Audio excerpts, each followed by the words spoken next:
The novel begins in Manchester, where we are introduced to the Bartons and the Wilsons, two working-class families.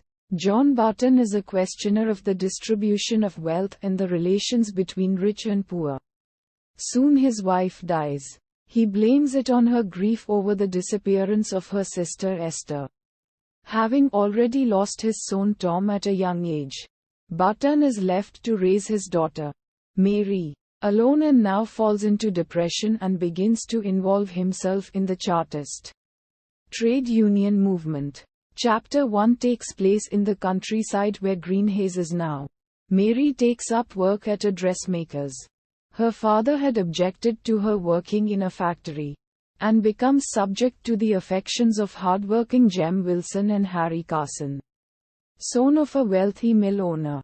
She fondly hopes, by marrying Carson, to secure a comfortable life for herself and her father.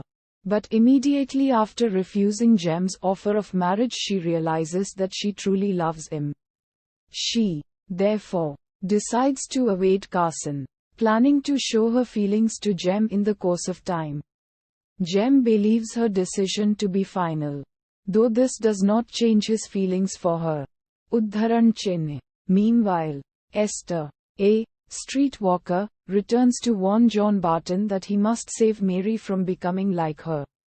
He simply pushes her away, however, and she is sent to jail for a month on the charge of vagrancy. Upon her release, she talks to Jem with the same purpose. He promises that he will protect Mary and confronts Carson, eventually entering into a fight with him, which is witnessed by a policeman passing by. Not long afterward, Carson is shot dead, and Jem is arrested for the crime, his gun having been found at the scene.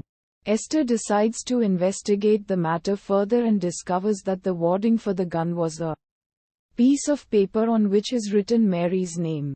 She visits her niece to warn her to save the one she loves. And after she leaves, Mary realizes that the murderer is not Jem but her father. She is now faced with having to save her lover without giving away her father. With the help of Job Lee, the intelligent grandfather of her blind friend Margaret, Mary travels to Liverpool to find the only person who could provide an alibi for Jem Wilson, Jem's cousin and a sailor, who was with him on the night of the murder. Unfortunately, Will's ship is already departing, so that, after Mary chases after the ship in a small boat, the only thing Will can do is promise to return in the pilot ship and testify the next day. Udharan Chinne. During the trial, Jem learns of Mary's great love for him. Will arrives in court to testify, and Jem is found not guilty. Mary has fallen ill during the trial and is nursed by Mr. Sturgis, an old sailor, and his wife. When she finally returns to Manchester, she has to face her father, who is crushed by his remorse. He summons John Carson, Harry's father, to confess to him that he is the murderer.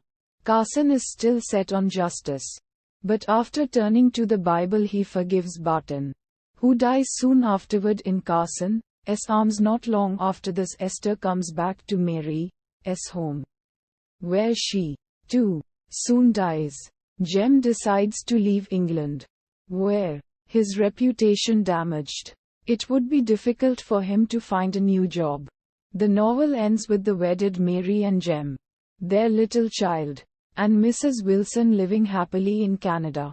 The news comes that Margaret has regained her sight and that she and Will, soon to be married, will visit